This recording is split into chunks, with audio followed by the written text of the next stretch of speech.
اس امت کو اللہ تعالیٰ نے دعوت الی اللہ کے لیے منتخب فرمایا۔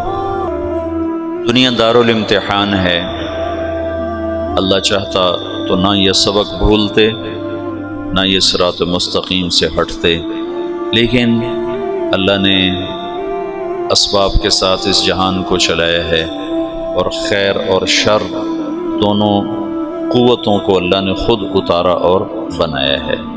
ایک شیطان کی طاقت ہے جس کا کام گمراہ کرنا ہے، اس کے مقابلے میں انبیاء کا پاکیزہ سلسلہ ہے جن کا کام ہدایت پھیلانا ہے۔ یہ دونوں میدان عمل میں ہیں، جس کی دعوت چلے گی اس کی بات چل جائے گی۔ جو قرن اول ہے، قرن اول سے مراد 100 سال نہیں ہے۔ خیر القرون قرنی ثم الذین یلونہم ثم الذین یلونہم، یہ 300 سال نہیں بنتے ہیں، اس سے کم ہیں کہ وہ 270 برس بنتے ہیں رسول پاک صلی اللہ تعالی علیہ وسلم سے لے کر یہ بنو عباس کا دور آ جاتا ہے۔ اللہ چاہتے تو ایسی فضائی نہ بنتی، لیکن امتحان ہے نا، لیبلوکم ایکم احسن عملا۔ قرن اول میں آپس میں توڑ پھوڑ بھی ہوئی ہے، لیکن رنگ دعوت ہی کا غالب ہے۔ یہ جو عقبہ بن نافع رضی اللہ تعالی عنہ، وہ الجزائر کا مغرب کا سمندر جا کر گھوڑے ڈال دیے اور پھر وہاں سے واپس ہوئے اور بسکرہ میں شہید ہوئے۔ یہ یزید کا زمانہ ہے۔ اس وقت یزید بن معاویہ رضی اللہ تعالی عنہ، یزید اس وقت حکمران تھا۔ وہ فاسق ہے، دور حکومت میں اسلامی تاریخ کا سب سے مظلومانہ واقعہ پیش آیا ہے، لیکن باہر کی فضا میں دعوت چل رہی ہے، اور ایک اجتماعی سوچ دعوت ہی کی ہے۔ آپس کی لڑائیاں اللہ کی حکمت بالغہ تھیں، انہیں روکا نہیں جا سکتا تھا۔ کل میں نے تمہیں جمل کا بتایا کہ صفین کی جنگ ہوئی، اس میں 70,000 آدمی، ان دونوں جنگوں میں 70,000 آدمی شہید ہوئے، 55,000 صفین میں اور 15,000 جمل میں، دونوں ملا کر 70۔ اور بعضے میں آتا ہے کہ صرف صفین میں طرفین سے 70,000 لوگ شہید ہوئے، 35,000 حضرت علی کی طرف سے اور 45,000 حضرت معاویہ رضی اللہ تعالی عنہ کی طرف سے شہید ہوئے۔ بہرحال تقدیر کے فیصلے ہیں، بڑے بڑے نامور، بڑے بڑے نامور۔ عمار بن یاسر اسی میں شہید ہوئے، عبید اللہ بن عمر رضی اللہ تعالیٰ عنہ یہ حضرت معاویہ کی طرف سے لڑتے ہوئے شہید ہوئے ہیں، حضرت عمر کے بیٹے۔ عمار بن یاسر اللہ کے حضرت علی کی طرف سے لڑتے ہوئے شہید ہوئے ہیں۔ ذوالقلاء الحمیری رضی اللہ عنہ، یہ ایک آدمی 1000 پہ بھاری تھے، 1000 پر، حضرت معاویہ رضی اللہ عنہ کی طرف سے لڑتے ہوئے شہید ہوئے۔ ہاشم المرقال رضی اللہ تعالی عنہ یہ حضرت علی کی طرف سے لڑتے ہوئے شہید ہوئے ہیں، یہ بھی 1000 پہ بھاری تھے۔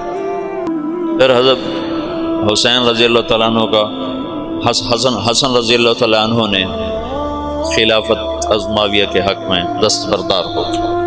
اللہ کے نبی نے فرمایا تھا، ابنی ھذا سید سیصلح بین فئتین عظیمتین من المسلمین، میرا یہ بیٹا سردار ہے، یہ ان قریب میری امت کے 2 بڑے طبقات میں آپس میں صلح کرائے۔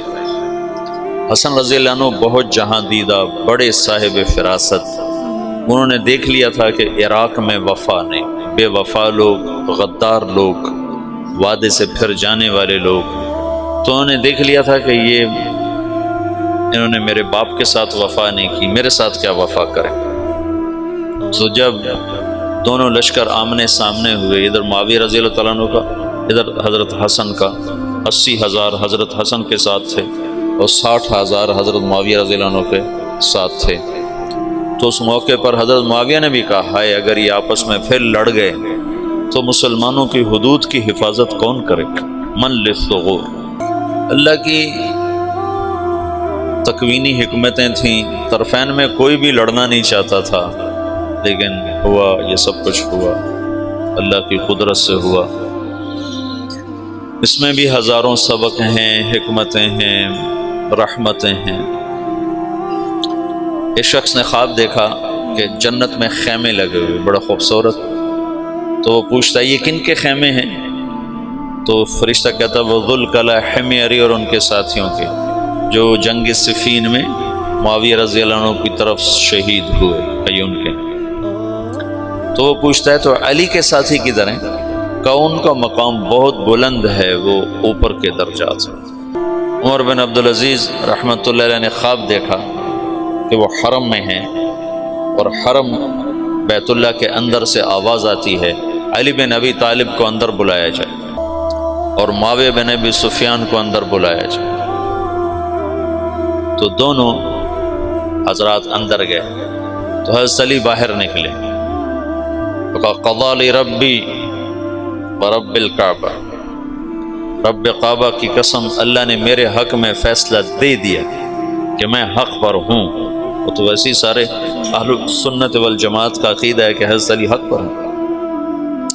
اس کے پیچھے پیچھے حضرت معاویہ نکلے، وہ کہہ رہے تھے وغفر لی ربی ورب الکعبہ، رب کعبہ کی قسم میرے رب نے میری بخشش فرما دی۔ تو اصحابی کا نجوم بأیہم اقتدیتم اہتدیتم، اور اللہ اللہ فی اصحابی لا تتخذوہم من غرضا من بعدی فمن احبہم فبحبی احبہم ومن ابغضہم فببغضی ابغضہم۔ یہ اللہ کے نبی کا فرمان ہے، ہم ان کے بارے میں سکوت تو سب رضی اللہ عنہ، اللہ ان سے راضی ہے۔ تمام صحابہ کے بارے میں ایک آیت ہے، قول فیصل ہے، قول فیصل ہے وَكُلًّا وَعَدَ اللَّهُ الْحُسْنَى، وَكُلًّا وَعَدَ اللَّهُ الْحُسْنَى، میرا وعدہ ہے میرے نبی کہ تیرے تمام صحابہ کے لیے حسنہ ہو گئی، تیرے تمام صحابہ کے لیے حسنہ۔ ٹھیک ہے، اب ایک آیت اور جوڑو تو حسنہ کا مطلب سامنے آ جائے گا۔ ان الذین سبقت لهم من الحسنى اولئک عنها مبعدون لا يسمعون حسیسها وهم فيما اشتهت انفسهم خالدون لا يحزنهم الفزع الاکبر وتتلقاهم الملائکہ هذا يومكم الذي كنتم توعدون۔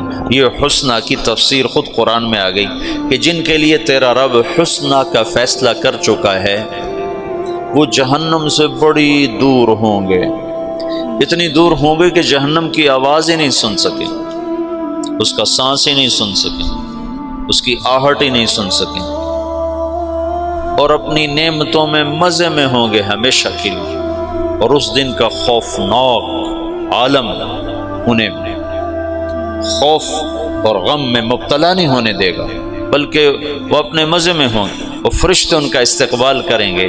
تو یہ تمام صحابہ 4 حصوں میں تقسیم ہے۔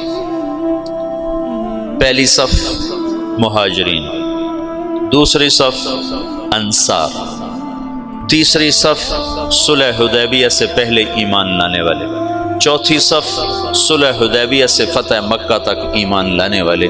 یہ 4 صفیں ہیں اور یہ چاروں کے درجات مختلف ہیں، اور قرآن نے 2 بنائی ہیں، دو بنائی ہیں۔ لا یستوی منکم من انفق من قبل الفتح وقاتل اولئک اعظم درجۃ من الذین انفقوا من بعد وقاتلوا وکلا وعد اللہ الحسنى۔ تو بعض لوگ فتح سے مراد حدیبیہ لیتے ہیں اور بعض حضرات فتح مکہ لیتے ہیں کہ اللہ تعالیٰ فرما رہے ہیں میرے محبوب فتح پر ایمان لانے والے اور اس سے پہلے ایمان لانے والے برابر نہیں ہو سکتے۔ تو چونکہ صلح حدیبیہ کو بھی انا فتحنا لک فتحا مبینا کہا ہے اللہ تعالیٰ نے، تو بعض یہ فرماتے ہیں کہ یہ حدیبیہ سے پہلے ہیں اور حدیبیہ کے بعد، اور بعض مفسرین فرماتے ہیں کہ یہ فتح مکہ سے پہلے اور فتح مکہ پر ایمان لانے والوں سے لے کر آخر تک۔ تو یہ تقسیم تو اللہ نے بھی کی ہے کہ سب کے مقامات برابر نہیں ہیں، اور خلافت 30 سال چلنی تھی، اس کے بعد نہیں چلنی تھی۔ الخلافت بعدی 30 سنۃ، خلافت میرے بعد 30 سال۔ تو پھر کیا ہوگا؟ ثم یکون ملکا ورحمہ، پھر بادشاہت ہوگی رحمت والی۔ پھر کیا ہوگا؟ ثم یکون ملکا عضوضا، پھر ہوگا ایک دوسرے کو کاٹ کھانے والا ملک، اور قتل و غارت و سفک دماء اور ظلم و ستم والا ملک ہوگا۔ حضرت حسن نے جس دن جب یہ دو لشکر آمنے سامنے ہوئے تو حضرت حسن نے کہا میں نہیں لڑتا، میں صلح کرتا. تو حضرت حسین نے خود آ کر حضرت حسن پہ وہ چڑھائی کی. انہوں نے کہا بھائی انہوں نے تیرے باپ کے ساتھ وفا نہیں کی، تیرے بھائی کے ساتھ کہاں سے وفا کریں گے، میں جو کر رہا ہوں ٹھیک کر رہا ہوں. اور اللہ کے نبی کا فرمان سچا ہو رہا ہے کہ یہ میرا بیٹا دو فریق میں صلح کرائے گا. لوگوں نے کہا مسود المسلمین، مسلمانوں کے چہرے سیاہ کرنے والا. تو انہوں نے کہا انا مبید المسلمین، میں مسلمانوں کے چہرے سفید کرنے والا، کہ میں نے تلواروں کو نیام میں ڈال دیا، آپس میں ٹکرانے کی بجائے دشمن کے آگے کر دیا.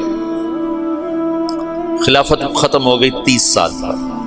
اب بادشاہت آنی ہے. بادشاہت کسی بھی بڑے سے بڑے صحابی کو یہاں بٹھایا جاتا تو بادشاہت چلنی تھی، خلافت علی منہاج النبوہ نہیں چلنی تھی.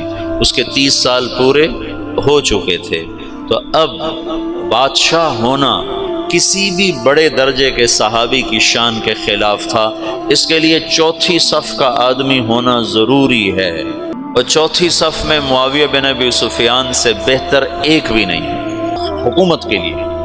بادشاہت بڑے پہلی صف کے صحابہ کو زیبا نہیں ہے، دوسری صف کے صحابہ کو زیبا نہیں ہے، تیسری صف کے صحابہ کے لیے بادشاہ کا نام آنا نامناسب ہے.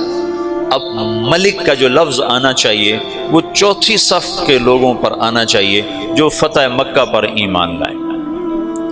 تو معاویہ رضی اللہ عنہ فتح مکہ پر ایمان لانے والوں میں ہیں. اگرچہ کہتے ہیں کہ وہ پہلے لائے تھے لیکن چھپایا ہوا تھا، لیکن اسی اسلام کو معتبر مانا جاتا ہے جس پر اس کا اظہار ہوتا ہے.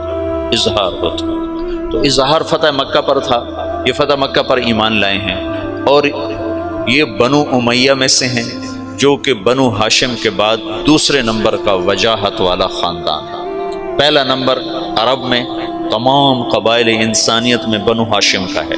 ان اللہ تخیر القبائل فاختار العرب ثم تخیر العرب فاختار مضر ثم تخیر مضر فاختار قریش ثم تخیر قریش فاختار ہاشم ثم تخیر ہاشم فاختارن.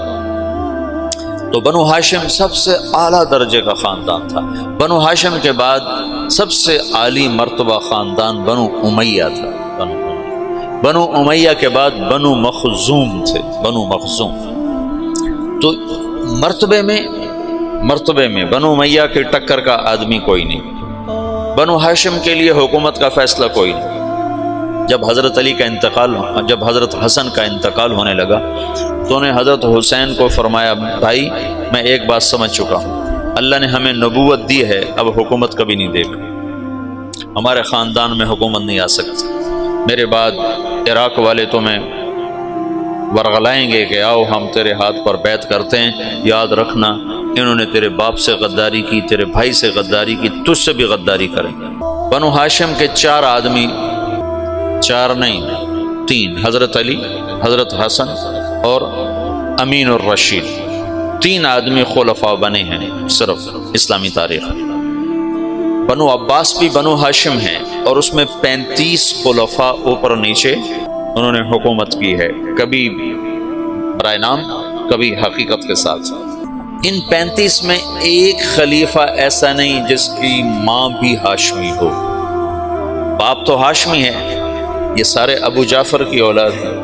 ابو جعفر 2 واسطوں سے حضرت عبداللہ بن عباس کا یہ پڑپوتا ہے ابو جعفر منصور، سب حضرت عباس کی اولاد ہیں، بنو ہاشم ہیں. لیکن ان 35 میں صرف ایک شخص ہے، امین بن ہارون بن مہدی بن ابو جعفر بن علی بن عبداللہ بن عباس. اس کی ماں بھی ہاشمی ہے، اس کا باپ بھی ہاشمی ہے. اس کی ماں زبیدہ ہے جو بنو ہاشم میں سے ہے، اور اس کا باپ ہارون ہے جو بنو ہاشم میں سے ہے.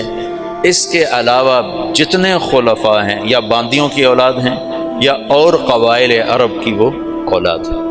اوپر تک جاؤ، خود عبداللہ بن عباس ان کی ماں ہاشمی نہیں ہے، ان کی ماں ہاشمی نہیں ہے. ام فضل الہلالیہ تو بنو ہلال میں سے ہے، بنو ہاشم میں سے نہیں ہے.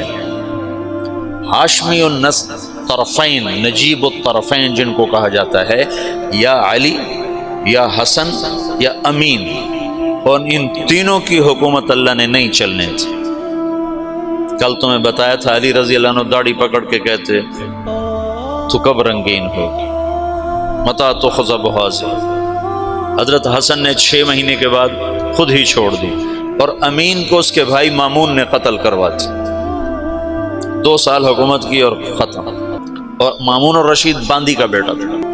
تو بنو ہاشم کو حکومت نہیں ملنی تھی، کوئی حکمت ہے اللہ کی، جب نبوت دے دی تو نبوت کی شان کے خلاف ہے کہ نبیوں کی اولاد ظلم و ستم کرے اور تباہی بربادی کے نقشوں میں جائے، اور بادشاہت کے یہ لازمی خاصے ہیں، لہذا خالص ہاشمیوں کو الگ رکھا۔ خالص ہاشمیوں کے پاس دنیا شاید ہی کبھی آئی ہے۔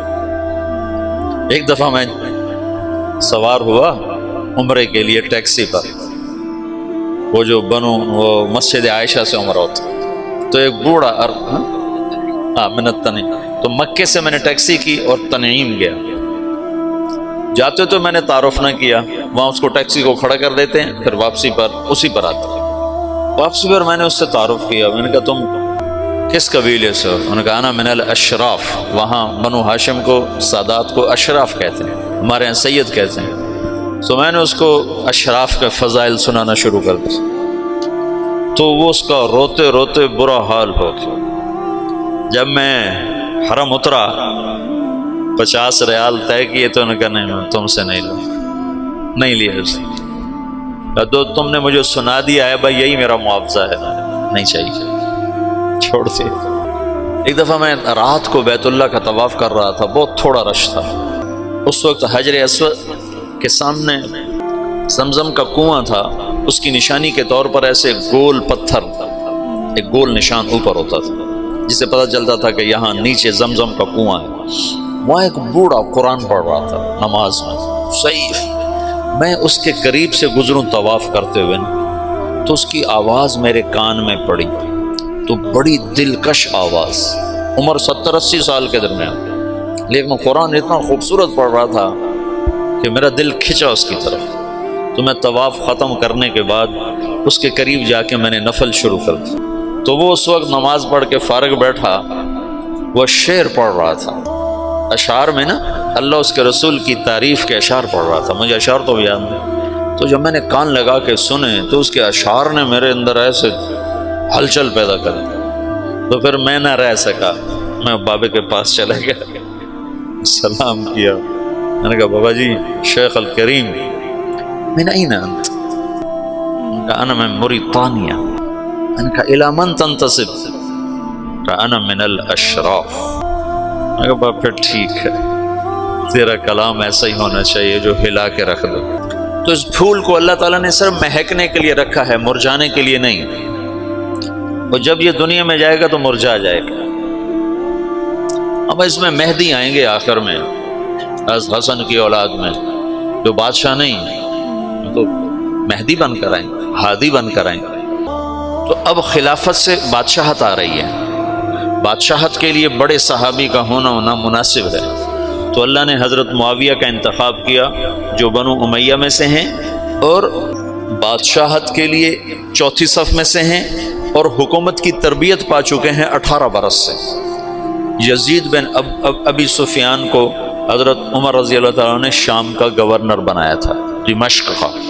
جب ان کا انتقال ہوا تو ان کی جگہ معاویہ رضی اللہ عنہ کو کوئی 22 سال کی عمر میں بنا دیا تھا گورنر۔ تو ابو سفیان نے پوچھا کہ دمشق کا گورنر کس کو بنایا عمر؟ کہا تیرے بیٹے معاویہ کو بنایا۔ کہا وصلت الرحم وصلک اللہ، وصلت الرحم وصلک اللہ۔ حضرت عمر کے دور سے حکومت شروع کی، عثمان رضی اللہ عنہ کے دور تک اور علی رضی اللہ عنہ کے دور تک 18 برس حکومت کے سارے راز سمجھ چکے ہیں۔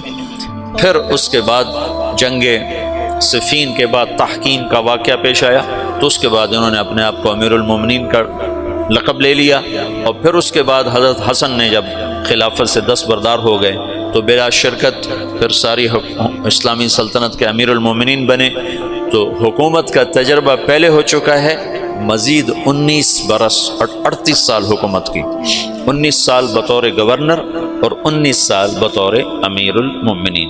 یہ پہلے بادشاہ ہیں، لیکن یہ بادشاہ ہیں رحمت والے۔ اور ایک حدیث میں تھا احلم امتی معاویہ، میری امت کا حلیم ترین آدمی ہے معاویہ بن ابی سفیان۔ وہ فرمایا کرتے تھے مجھے معاف کرنے میں اتنا مزہ آتا ہے، مجھے ڈر لگتا ہے کہ کہیں مجھے کل قیامت کے دن اس کا اجر ہی نہ ملے۔ تمہیں تو بدلہ لینے میں مزہ آتا ہے، جواب دینے میں مزہ آتا ہے، اور اگلے کو سوئی چبھونے میں مزہ آتا ہے۔ وہ کہتے مجھے معاف کرنے میں مزہ آتا ہے، اور ایسا مزہ ہے کہ مجھے ڈر لگتا ہے کہیں مجھے اللہ یہ نہ کہہ دے تو اپنے مزے کے لیے کرتا تھا۔ ان کی بردباری نے، ان کے حلم نے ساری امت کو جوڑ دیا، اور پھر دعوت کی گاڑی چل پڑی، اور پھر روم کی طرف لشکر کشی۔ یہ شمالی افریقہ میں جو لشکر کشی ہے یہ حضرت عثمان کے دور میں شروع ہوئی، لیکن بعد میں بغاوت ہوئی اور سب فتوحات دوبارہ ہاتھ سے نکل گئی تھیں۔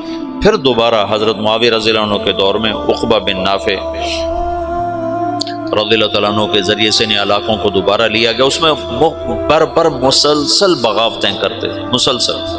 پھر یزید کے دور میں جا کر وہ بغاوتیں ختم ہوئیں اور ایک استحکام نصیب ہوا، اور اس میں حضرت عقبہ بن نافع رضی اللہ تعالیٰ عنہ شہید ہوئے، اور بسکرہ الجزائر میں ایک جگہ ہے وہاں ان کی قبر بنی ہے۔ ابو لبابہ رضی اللہ عنہ آپ کے تیونس میں مدفون ہیں، ابو لبابہ رضی اللہ تعالیٰ عنہ۔ حسین رضی اللہ تعالیٰ عنہ کی یزید کے دور میں حسین کی شہادت کا واقعہ پیش ہے۔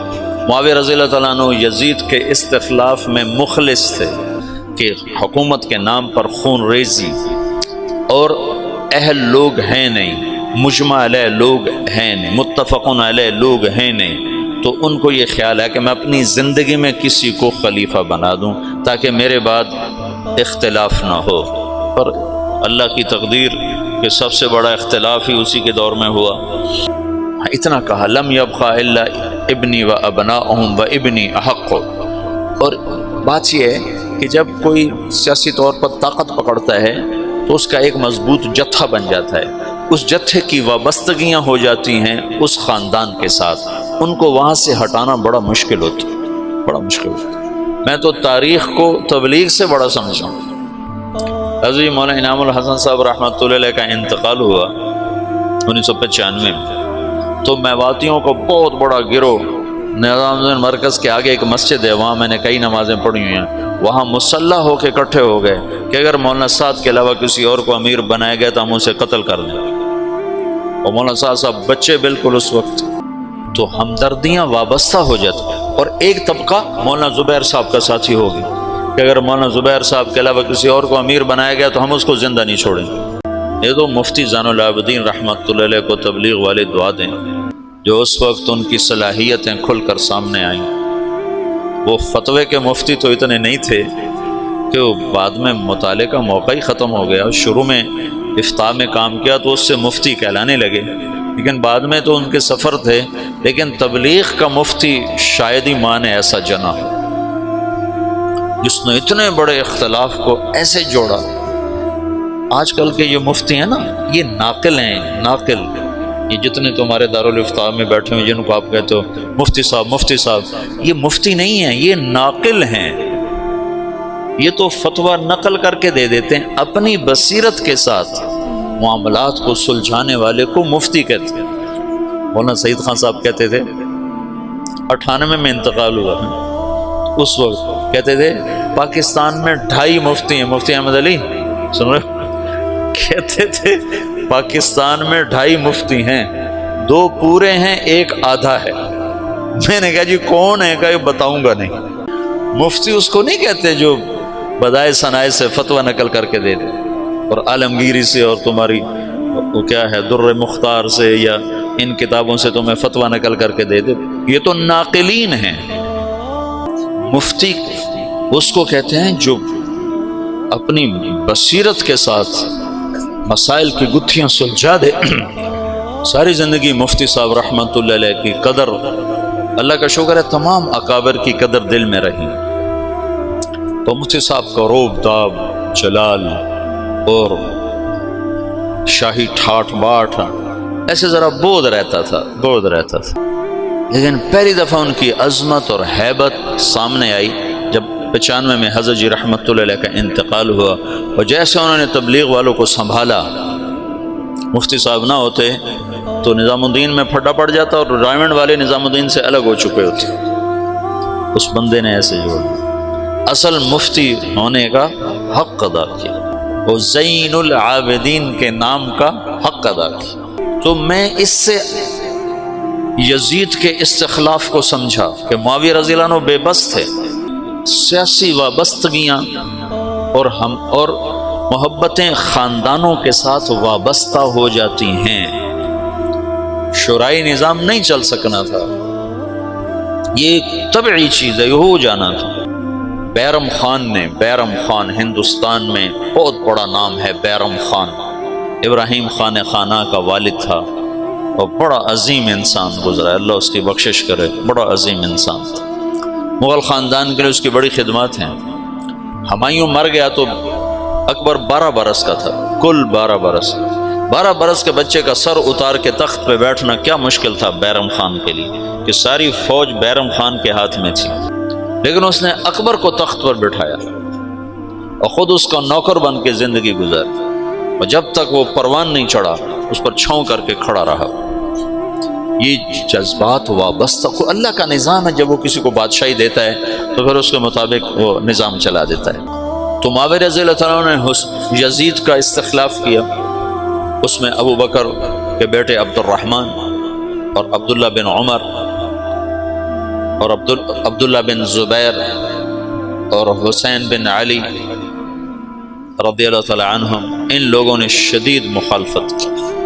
میں صرف تمہیں اس سے تاریخ سے گزارنا چاہتا ہوں، میں اصل دعوت کا پس منظر بتا رہا ہوں کہ دعوت کتنا عظیم کام ہے، کتنے اتار چڑھاؤ آئے، اور اللہ نے اس امت کو اپنے اصل منصب پر کسی نہ کسی درجے میں باقی رکھا، اور آج پھر دوبارہ لوٹا دیا ہے، لوٹ پیچھے کی طرف اے گردش ایام۔ تو غزل اس نے چھیڑی، مجھے ساز دینا ذرا عمر رفتہ کو آواز دینا۔ یہ عمر رفتہ جو پیچھے بیت گئی، یہ وہ آواز ہے، یہ آواز کہن ہے، شراب کہن پھر پلا ساقیا، وہی جام گردش میں لا ساقیا۔ یہ وہی قرن اول کا ہیرا ہے دعوت، جس کو مولانا الیاس کے ذریعے سے اللہ تعالیٰ نے زندہ فرمایا۔ اس کے سامنے ہر محنت چھوٹی پڑتی جائے گی۔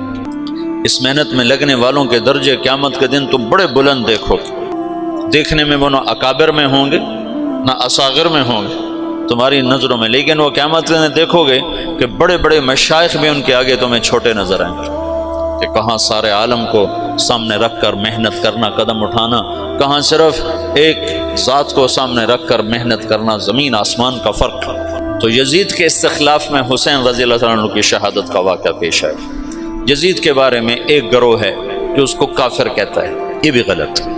ایک گروہ اہل سنت والجماعت سے خارج ہو چکا ہے، وہ یزید کو رضی اللہ عنہ کہتا ہے اور امیر المومنین کہتا ہے، اور انتہائی خرافات واہیات الفاظ استعمال کرتا ہے اس کی برات کے لیے، اس قدر اس کی برات میں آگے جاتے ہیں کہ اہل بیت کی شان میں کمی آتی ہے۔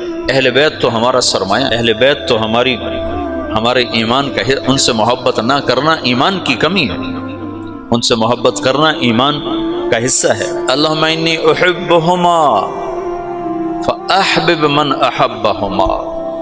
حسن حسین کے بارے میں اللہ کا نبی کہہ رہا ہے، یا اللہ جو ان سے پیار کرے تو بھی ان سے پیار فرما۔ تو افراط و تفریط تو ہلاکت۔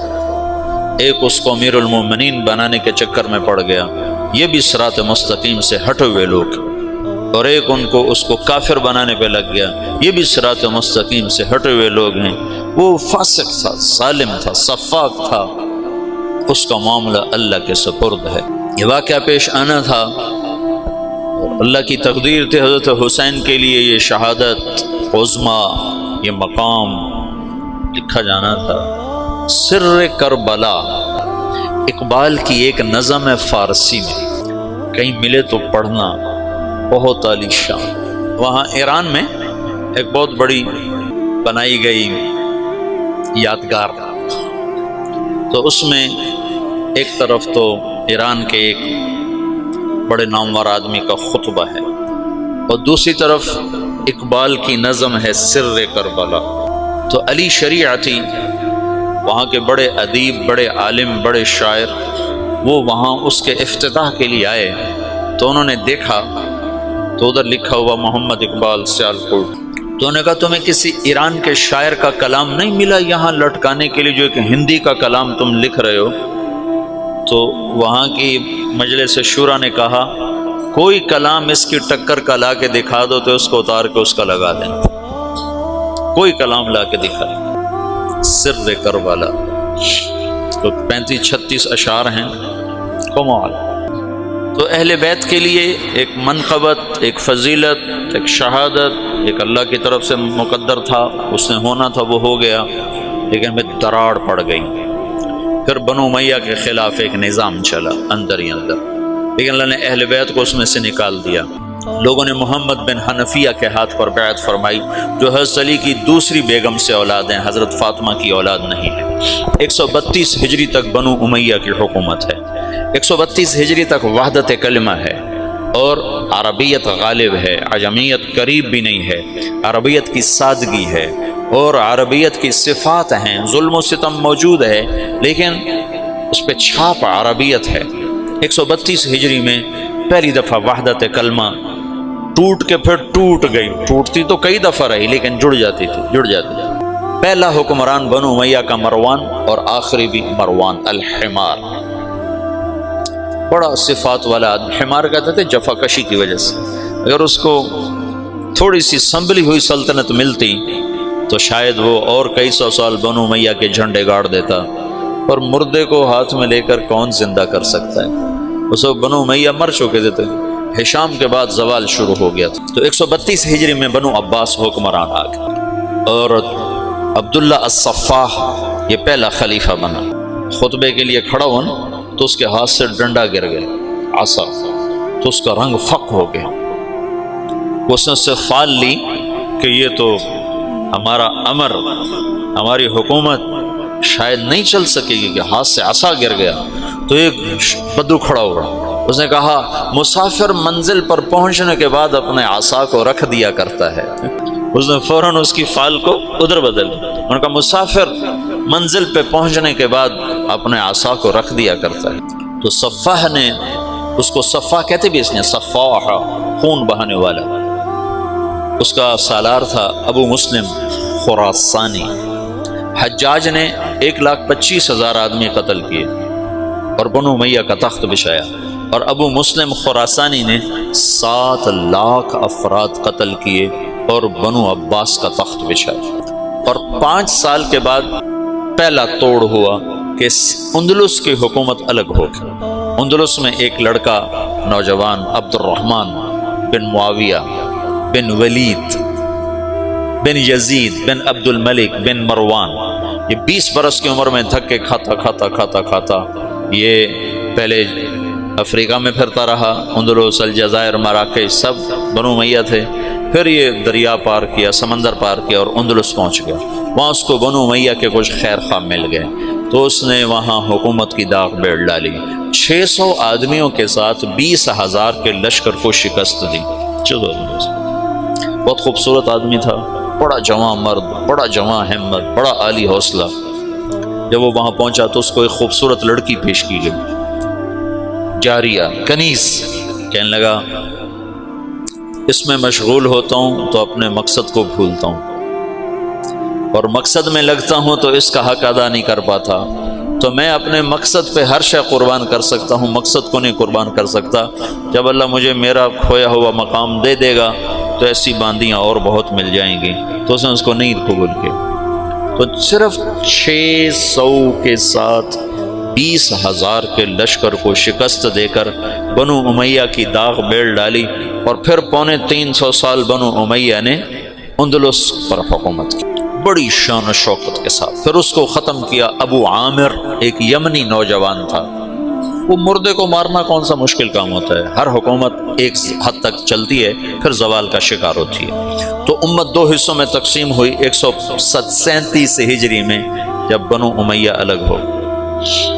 پھر اس کے بعد 232 ہجری میں جا کر متوکل قتل ہوا اور اس کا بیٹا متنصر حاکم بنا، تو ترکوں کا غلبہ ہو گیا، ترک غالب آئے۔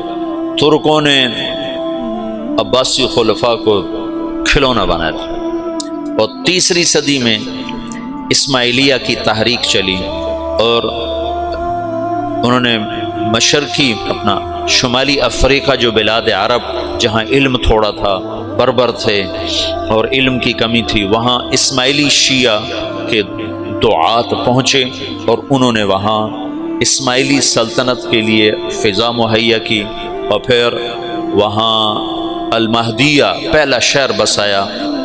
وہ میں پہلے سمجھتا تھا الجزائر میں ہے، رات تمہارے شیخ نے بتایا کہ وہ تونس میں ہے، الجزائر قریب من الجزائر۔ انہوں نے المہدیہ کو دارالحکومت بنایا، پھر اس کا سردار تھا جوہر، اس نے مصر فتح کیا، اس کے بعد پھر یہ اسماعیلی سلطنت منتقل ہو گئی مصر میں۔ تو اسلامی سلطنت 3 حصوں میں تقسیم ہو گئی، ایک بنو عباس، ایک اسماعیلی شیعہ اور ایک بنو امیہ، اس طرح یہ ٹکڑوں میں تقسیم ہو گئے۔